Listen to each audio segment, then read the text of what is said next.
It was at that point that I noticed it, Victor. The mark on your chest. What?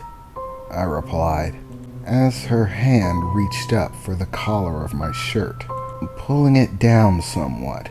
And as she did, I began to see an outline, a jet black design, like a tattoo. What the hell is that? I said, reaching up and pulling down on my shirt even more, to see a circular tattoo, a pattern, a symbol that I didn't recognize. When the hell did I get a tattoo? Renee giggled, still sitting on top of me, looking down. That's not really a tattoo, Victor. That's my mark. The mark of my family. And this, Victor, she said, as she pulled down her shirt around her right shoulder. At first, I thought she might have simply been getting undressed, which I honestly am not sure I would have had a disagreement with at this point. But as she did, there, just on the lower portion of her shoulder, heading towards her chest, was another black mark that looked like a tattoo. This one had a different symbol on it, different than mine. This is your mark, Victor, the mark of your family. At this point, you're probably struggling to figure out what all that means. Well, I'll put it to you simply, Victor.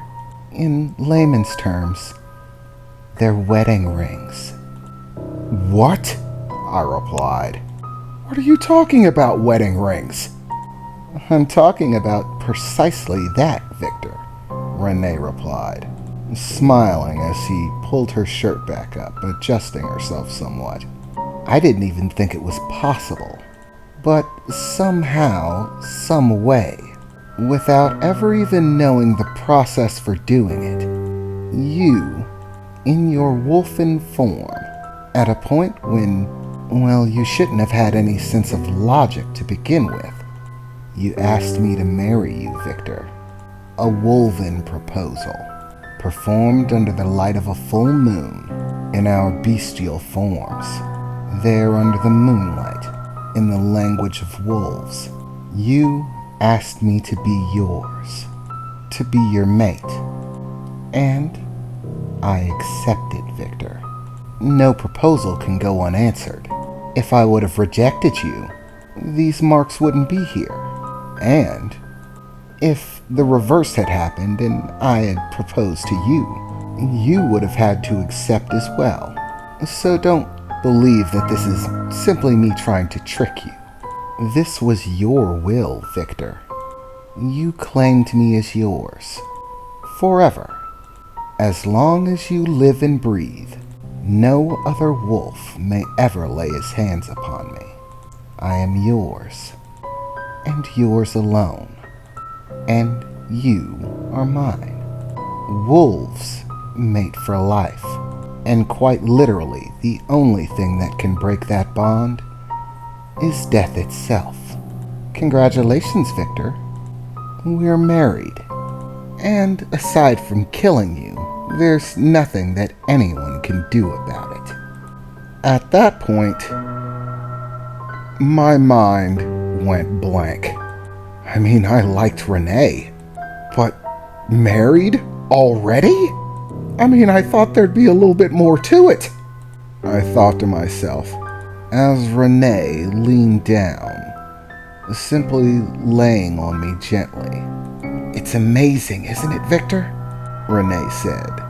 I had all of those plans to claim you, to use every bit of power I could to make sure that we'd be together.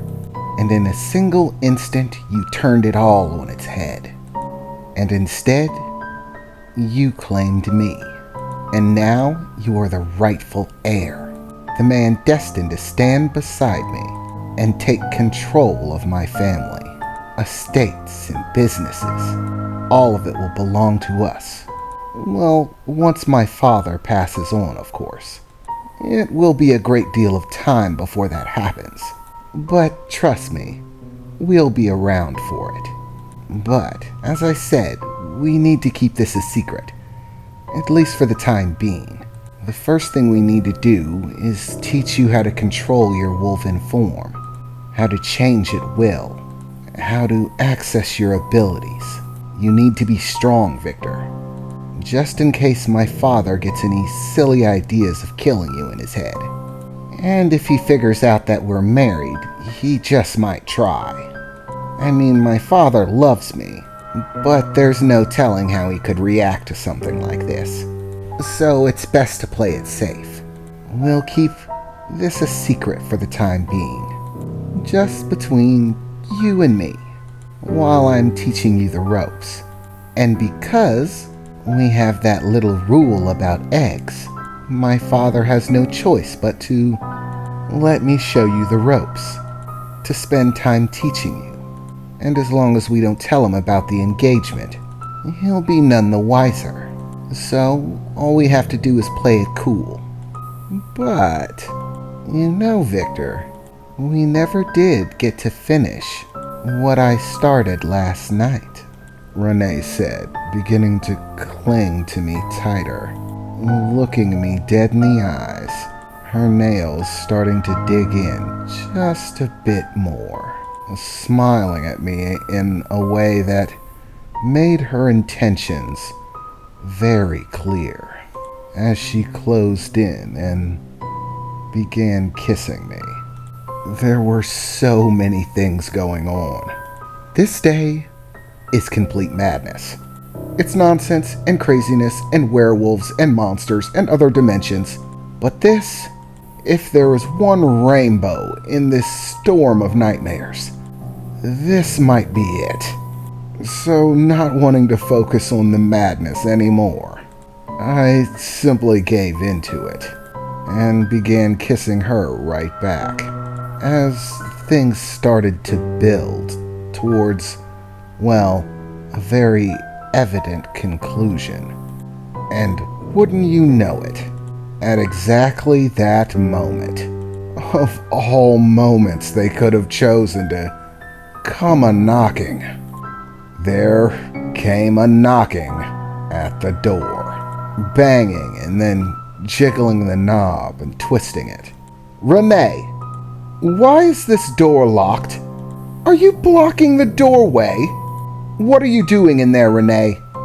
It was Renee's mother, apparently not liking that the door was locked and barricaded. But apparently Renee hit the just in case someone tries to interrupt part right on the nose. It gave us enough time to get up and straighten ourselves up a bit before Renee removed the chair from the doorknob that was wedged in, keeping the door shut. And what exactly are you doing in here, young lady? I thought you were supposed to be teaching him. Why do you need the door closed for that? I didn't, Renee replied, crossing her arms and looking upset.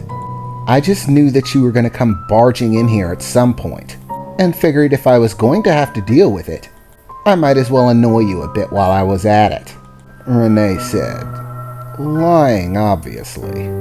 But I wasn't going to correct her. That was definitely not a road I felt like going down. Well, I think that's enough time for lessons today. I've recently received a call from Mr. Barron's father. They're apparently worried sick about their son, wondering why he never showed up last night. They've even thought of calling the police, but before that, they decided to give us a call to see that you got home safely and find out if something had happened. Luckily for you, I managed to come up with an excuse, telling them that the car broke down and that I offered to let young Mr. Barron stay the night.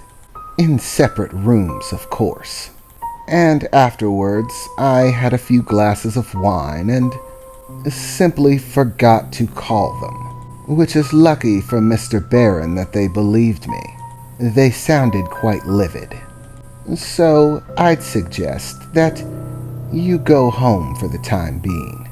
Reassure your family that you're okay, and we can continue your tutelage at another time. I think next time I should be here to supervise, just in case, she said, staring daggers in my direction.